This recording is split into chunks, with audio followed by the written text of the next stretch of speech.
Okay, let's get right into it.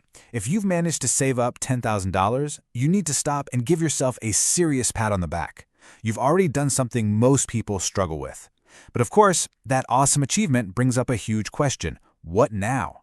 How do you make that money start working for you? Let's break it down. First, just to give you a little taste of what's possible, let's play a game. Imagine you put that $10,000 into Tesla, way back at its IPO. Any guesses what that would be worth today? 50 grand? 100 grand? Nope. We're talking about almost $1.5 million. Now, I know what you're thinking. That's a lottery ticket. And you're right. That was a super risky bet that paid off in a massive way. But here's the key. The principles behind finding that kind of growth, those can absolutely be replicated. You just need to have a strategy. I really want to drive this home. Getting to 10 grand shows discipline. It shows you've done the hard work of building up capital. Now it's time to put that capital to work. So that brings us to the big question, right? You've got stocks, you got real estate, maybe you're even thinking about starting a business. Where do you point that hard-earned cash so it doesn't just sit there, but actually grows and hopefully grows a lot? Well, when you boil it all down, you're basically standing at a fork in the road. And there are really two main paths you can take, each with a totally different philosophy. On one side, you have your high-growth ventures. Think big potential, but also bigger risk. This is the more hands-on, active approach. Then on the other side, you have the steady and diversified path. This one is all about consistent, lower-risk growth, and it's way more passive. There's no right or wrong answer here, just the one that's right for you. All right, let's walk down that first path, high-growth ventures. This is the road you take if you're okay with a little more risk because you're chasing those potentially massive returns. So what does this actually look like? Well, it could mean you're hunting for the next big thing, picking individual stocks like an early Amazon or Tesla. Or, and this is a big one, it could mean becoming your own boss, using that 10 grand as the starting capital to launch your own thing, like an online store or a consulting business. And this is where starting your own business really shines. See, when you invest in another company, you're just a passenger along for the ride. But when you're the one steering the ship, the upside is literally unlimited. Your potential returns could blow any standard investment out of the water. But hey, maybe that high-stakes, high-stress world of startups and stock picking just isn't your vibe. And you know what? That is perfectly okay. That's why we have path number 2, which is all about steady, diversified, long-term growth. The star player on this team is something called an index fund. So what is it?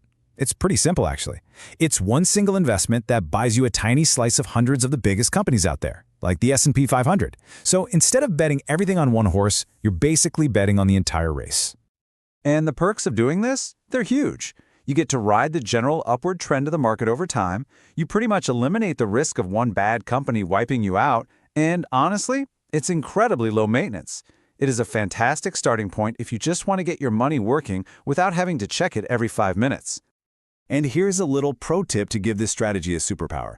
You can hold these index funds inside a special retirement account like a Roth IRA. Think of it like a protective bubble for your investments. When you do that, all the growth, all the gains your money makes over the years can be 100% tax-free. That's a game changer. So whether you're leaning towards the high-growth path or the steady one, there are some fundamental rules that apply to everyone. Think of this as the non-negotiable rulebook for making sure you succeed. It really boils down to 3 crucial things. Number 1, secure your foundation. Number 2, invest in your own knowledge. And number 3, master your own mindset. Let's dig into each of those real quick. Rule 1 is about securing your foundation. And what that means is building an emergency fund before you even think about investing in riskier stuff. We're talking 3 to 6 months of your essential living expenses just sitting in a high-yield savings account where you can grab it in a heartbeat. So why is this so critical? Because that fund is your shield. It's what protects you from being forced to sell your investments at the absolute worst time because your car broke down or you lost your job. It prevents panic moves that can destroy your entire financial plan. Okay, rule 2, invest in knowledge. Now, this isn't about trying to predict the future. It's about understanding the game you're playing. Read books, watch people who know what they're talking about, learn from those who've actually done it. The key isn't finding the next big thing. It's understanding yourself, your risk tolerance, and the basic principles of how value is created. That's the knowledge that pays off.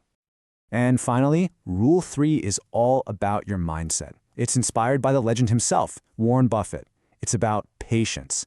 It is so much better to let your cash sit on the sidelines for a bit while you wait for a great opportunity than it is to rush into a bad one just because you feel like you have to do something. Don't be reckless. Okay, we've covered the different paths. We've covered the rules of the road. Now, for the most important part. How do you actually take that first step? And here's the best news of all. You are not signing a contract in blood here. You're not locked into one path for life. The goal right now isn't to make the perfect final decision. It's just to start exploring and start learning by doing. So how do you do that? You just dip a toe in the water. Put a small piece of that money into an index fund just to see how it feels. Spend a weekend trying out a tiny business idea. See if anyone would pay for a service you're passionate about. Start looking at property listings, not to buy, but just to learn your local market. The experience you gain is the real investment here. And as you're doing all this, please remember to think long-term. Real, lasting wealth is almost never built overnight. It's built slowly, quietly, as every smart decision and every little win stacks on top of the last one. That's the magic of compounding in action. So here's the bottom line. That $10,000 you saved, it's not just money. It's a foundation. It's the starting block for whatever you want your financial future to look like. So the only real question left is, what are you going to build?